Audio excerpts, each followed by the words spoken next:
You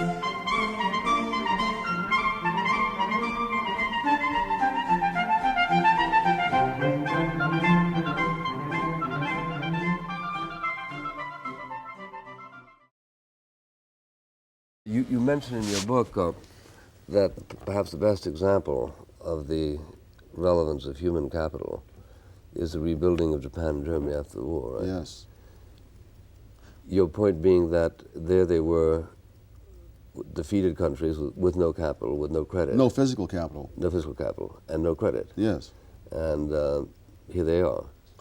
That's right. Well, John Stuart, this is not a new thing, although we talk about the German miracle and Japanese miracle. John Stuart Mill in the middle of the 19th century pointed out that countries do often have almost miraculous recoveries from devastations of war. He argued that the physical capital is going to wear out anyway, and it's going to have to be replaced anyway. And what really matters is, do they have the human capital to replace the physical capital? Conversely, you may have all sorts of transfer programs in which vast amounts of physical capital change hands, either because of foreign aid programs or because of confiscations, nationalizations of foreign enterprises, and so forth. And yet, if the people who acquire this capital don't have the human capital to maintain it and reproduce it, it's only a matter of time before it begins to rust, to wear out, need spare parts, etc. And you've had a one-shot confiscation, but it really hasn't done anything in the long run. Is there kind of a natural entropy that whittles away at human capital, or are you satisfied that it can be self-generating, as for instance seems to be in Switzerland, doesn't it?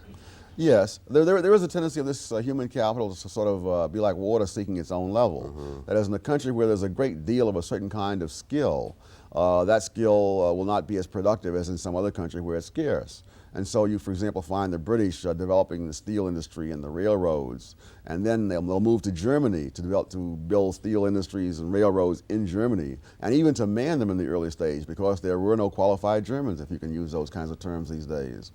But then at some point, the Germans began to do this for themselves, and then they began to move into Latin America, and much of the industrialization of the southern part of Brazil is in fact by Germans, not by Portuguese. And much of the industrialization of Russia was by people who were not Russian. They were Germans, they were English, they were Jews, they were all sorts of other groups, almost anything other than Russian. Japan is another example where once they were exposed to the Western technology, they seized upon it and then sort of took the ball and ran with it themselves. There are other cases where the stuff comes in and it sits there, and the people around them don't seize upon it. And again, these are areas where I would like to know the answers, but at this point, I'm happy just to be able to ask the questions, because those questions have been ignored so much. Which is why you question the kind of lazy formulation of foreign aid, right? Oh, yes. That there you're simply transferring the wealth that has already been created, but you're not transferring the ability to create that wealth. What about if you transfer expertise?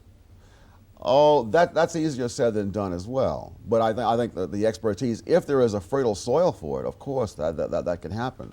Too often in foreign aid, you're rewarding people for doing all the wrong things.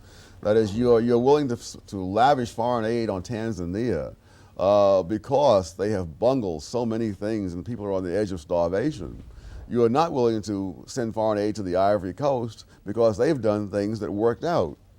And so you're subsidizing irresponsibility.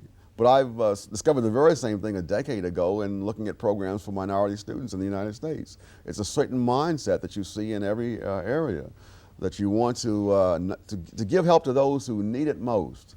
And often what that means is not someone who is more disadvantaged at the outset, but someone who is more irresponsible in dealing with a situation. So that on the whole, if you're looking for productivity, you would tend to concentrate on those nations or those individuals who were closest to making it already. Yes. And needed just that little marginal help. Yes. But the other thing that happens too with foreign aid is that you subsidize counterproductive policies. It becomes easier then for people to oppress those minorities in their countries who have the entrepreneurship.